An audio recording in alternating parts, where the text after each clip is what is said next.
যাদের জীবনে দুঃখ কষ্ট বেশি, শুধু তারাই এই ভিডিওটা শেষ পর্যন্ত দেখবেন, কারণ কষ্ট মানুষকে ভেঙে দেয় না, বরং বদলে দেয়। আর যাদের ভিতরে দুঃখ জমে থাকে, তারাই সবচেয়ে নরম, সবচেয়ে সত্য আর সবচেয়ে শক্তিশালী হয়ে ওঠে।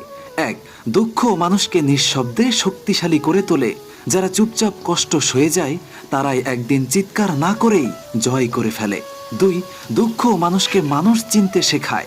খুশিতে সবাই পাশে থাকে, কিন্তু দুঃখে যারা পাশে থাকে তারাই সত্যিকারের মানুষ। তিন, দুঃখ মানুষকে আল্লাহর কাছে আরো কাছে টেনে আনে।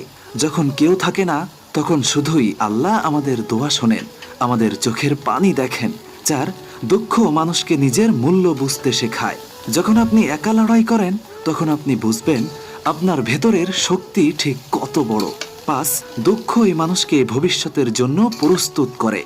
জীবনে বড় কিছু পেতে গেলে বড় পরীক্ষা